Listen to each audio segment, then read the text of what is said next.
안녕하세요. 월가즈입니다. 원래 오늘은 제가 왜 며칠 전부터 코스피를 매수한다고 벨리에 칼럼으로 올렸었는지에 대해서 유튜브에서도 좀 설명을 드리려고 했는데, 일단 어제 이제 중요한 CPI 발표가 있어서 시의성 측면에서 그것부터 조금 다뤄보도록 하겠습니다. 일단 어제 경제지표 일정을 보시면은 CPI 같은 경우에는 거의 뭐 예상치대로 나왔습니다. 그러면서 나스닥은 상승 마감을 했죠. 그러면서 나스닥이 S&P보다 아웃퍼폼하고 S&P가 러셀보다 아웃퍼폼하는 모습을 보여주었는데요. 이제 이 현상을 전통적인 어떤 시각에서 바라보게 되면 듀레이션, 그러니까 금리에 대한 민감도가 높은 나스닥이 가장 아웃퍼폼하고, 반면에 경기에 민감한 러셀 등이 언더퍼폼했으니까 시장이 이제 디스인플레 기조를 확인하면서 연준이 금리를 인하하기를 기대하고 환호했다, 그렇게 해석할 수도 있겠죠. 그리고 페드워치의 시장 내재 확률도 보시면 2, 3주 전만 해도 12월에 금리 인하 확률이 반반이었는데 지금은 거의 99%, 25bp 인하를 점치고 있습니다. 그런데 시장이 금리 인하에 환호했다, 그렇게 얘기하기에는 좀 석연치 않은 구석이 있습니다. 바로 10년물 금리는 상승했다는 부분인데요.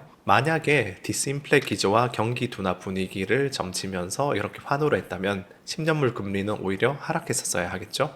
그래서 제가 지금 CPI를 해석한 관점은 다음과 같습니다. 우선 CPI가 기대치에 맞게 나온 것을 바라본 시장은 일단은 12월 FOMC 때 금리 인하에는 문제가 없다, 그렇게 판단을 했고, 그래서 이제 2, 3주만 해도 금리 동결 확률을 50도 50으로 점치고 있다가 안도를 좀 하면서 금리 인하 확률을 98%로 바라보게 되었습니다. 여기까지는 앞선 해석과 같죠? 그런데 여기서 이제 두 가지 포인트 때문에 장기국채 금리 전망이 올라갔다, 그렇게 보는데, 첫 번째로 시장은 연준이 금리 인하를 하게 되면 양적 긴축은 예상보다 더 길게 끌고 갈 수도 있겠다, 그런 생각을 한 것처럼 보입니다. 왜냐하면 현재 2020년대 그 코비드 이후로는 지급준비금이 굉장히 풍부한 상태이기 때문에 금리 인하를 지금 하면서 통화 승수가 올라오게 되면 순식간에 인플레가 재점화될 수 있습니다. 그래서 연준은 금리 인하를 하는 동시에 양적 긴축을 통해서 근본적인 유동성 좀 줄이려는 기조로 갈 가능성이 있어 보입니다. 그 다음 두 번째로 CPI를 좀 더 자세히 볼 필요가 있는데요. 이제 CPI에 대한 자세한 분석은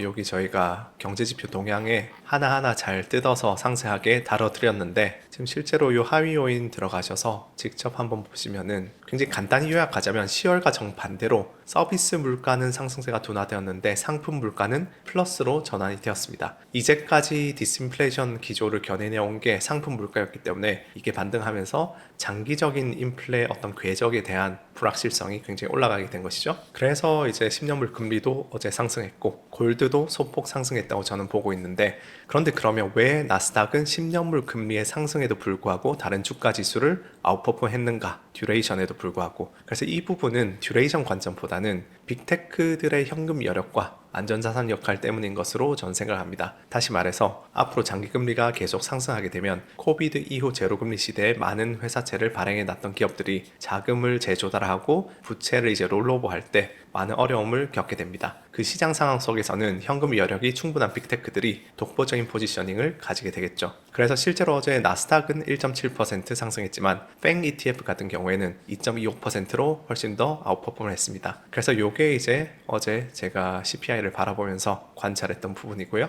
이제 여러모로 지금 시장은 커브 스티프닝의 길을 바라보고 있는 것 같습니다. 커브 스티프닝, 그러니까 장단기 금리차가 이렇게 이제 플러스로 전환되는 정상화되는 모습인데요. 이 부분은 제가 4개월 전에 시황일주 29편에서 현 시점 최고의 매매는 무엇인가 라는 그 이름의 영상으로 제가 앞으로 장단기 금리가 정상화되는 것에 대해서 이야기를 해둔 것이 있으니까 그 영상을 한번 다시 재시청해 보셔도 좋을 것 같은데요. 요때 이후로 이제 쭉 장기채 금리가 오르고 단기채 금리는 내리면서 지금 거의 0에 수렴하고 있습니다. 그리고 이렇게 이제 커브 스티프닝이 일어날 때는 예대 마진이 확대되기 때문에 보통 금융주들이 좋은데요. 그래서 이렇게 보시면은 이렇게 금융 섹터가 지난 11월에 무려 11.5%나 이제 오른 것을 보실 수가 있습니다. 그래서 앞으로 계속해서 장단기 금리 추이가 정상화 기조를 밟는다면은 이 추세가 계속 이어질 수 있겠지만, 또 한편으로는 정상화 과정에서 높아진 장기 금리가 경제에 부담을 주기 시작한다면 금융 섹터도 타격을 입겠죠. 그런 맥락에서 이제 내년에는 주택 시장도 조금